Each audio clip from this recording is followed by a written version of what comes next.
Hey everyone and welcome to another Let's Max, where today it's Prime drops and we're checking out the latest in Prime powerhouses, and that is a weapon I've been looking forward to for quite some time, and that is the Pyrana Prime. Now the standard weapon's one of my favourite secondaries. It's really strong and does super well in just about any content you can throw it into. So naturally when I found out that it was getting a Prime, I was over the moon. So what are we looking at? It's only 3 parts to build, which is nice. Blueprint, barrel and receiver, so it wasn't too bad of a farm, to be honest. Although the drop rate on the receiver relic itself seems to be rather painful.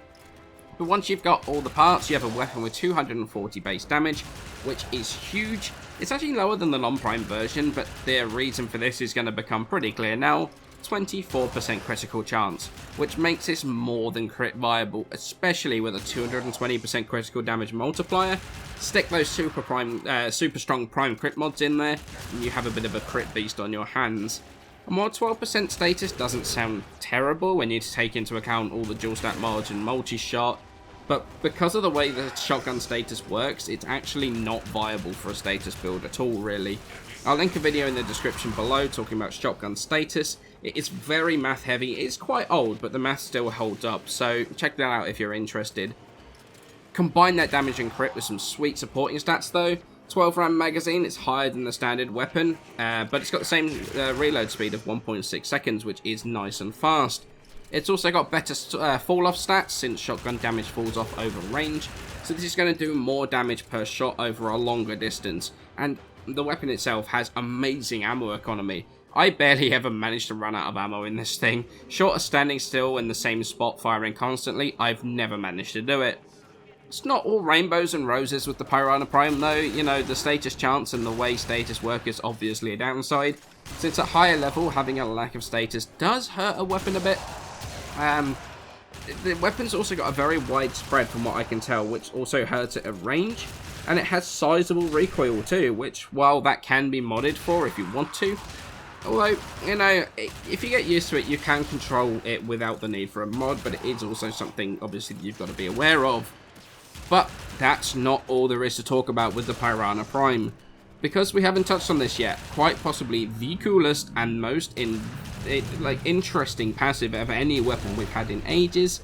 If you get 3 kills within, I believe it's 3 seconds with this weapon, it will summon a second one, making it the AK Pyrana Prime for 5 seconds.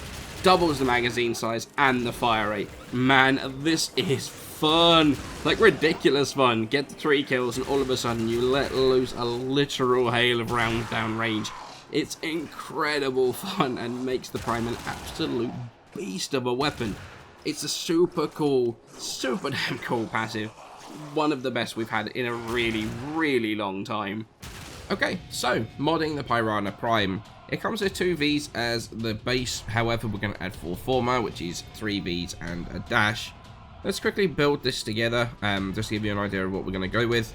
Hornet Strike for damage, we're going to go with Barrel Diffusion for multi-shot, and then Lethal Turret for extra fire rate and more multi-shot. So yeah, this is basically your standard build on every single secondary in the game, pretty much. In fact, I can't think of one that it isn't. But as you can see, 24% crit chance, 2.2 multiplier. So we're obviously going to go Prime Pistol Gambit for crit chance and the Prime Target Cracker for crit damage. Obviously, if you don't have the primed, just switch out for the standard mods, and you've still got 52% crit chance and 3.5 times multiplier. But obviously, if you've got the crits, if you got the primes, you might as well go for that. Now, onto the elementals. You can go with the dual stats to make things cheaper here. However, because of the way shotgun status works, it's actually not worth going for a status build on here. Its status isn't really viable, not in my opinion. So we could go, you could go Pistol, Pestilence and Jolt, which will bring you, it says, a 57% status chance. However, that is a 57% chance for one of those pellets in that entire, shot to proc something, and that is provided you hit every single pellet, for example. Shotgun status actually, it does technically work still the same way as everything else, but because the chance is split, basically it's per shot, So the actual chance is split down between all the pellets that you actually fire. I don't know how many pellets the Pyrana Prime fires, but basically that 57% is actually split between all of those pellets. So miss a single pellet and your chance goes down. So actually buffing the status chance up from 30 to 57 doesn't really increase your chance per pellet very much at all. So honestly, you're probably better off, I say probably, you're better off, in my opinion, going straight for the 90% elementals. You kill more efficiently, you kill more effectively, you get a lot more damage out of it, and that actually helps you set up for your final mod, which for me, I always go with Sharpened Bullets to further boost that crit damage. Because of how effectively and how crazily the Pyrana Prime actually kills, it is so effective at killing.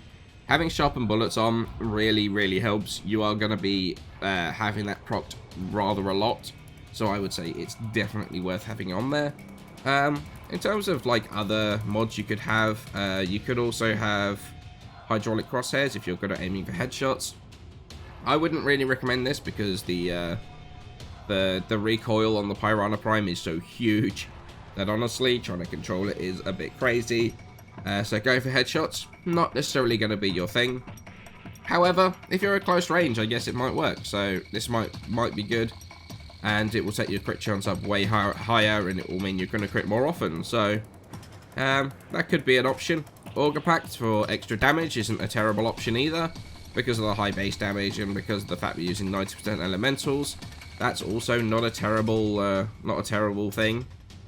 You could also go with Quick Draw to increase the reload speed. 1.6 isn't bad, but 1.1 makes the thing feel so much nicer.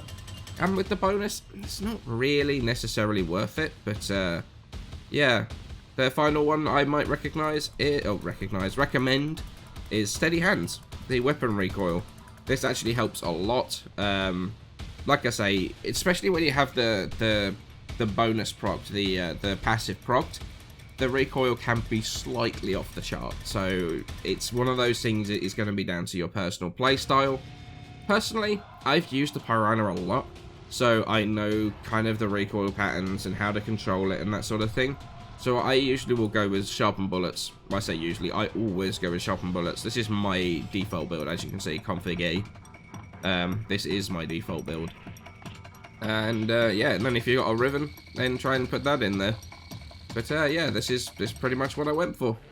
So what do I think of the Pyrana Prime? Is it worth farming and maxing? And oh god, yes it is. This thing is absolutely amazing. I've always been a fan of the original Pyrana, so when I heard of this being primed, I could barely contain my excitement. I had to have it immediately. It was the first thing I formed, and I haven't stopped using it since. I've not had as much fun with the weapon, with any weapon in game in a really long time.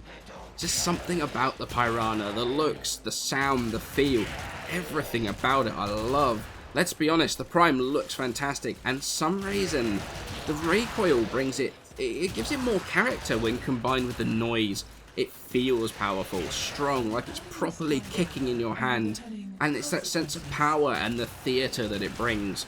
Plus, that passive, as by far, it's the most fun passive in the game, by quite a long way.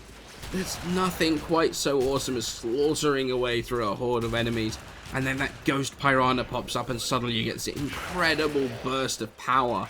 That fire rate increase, the additional magazine size, oh my god, there is no feeling like it.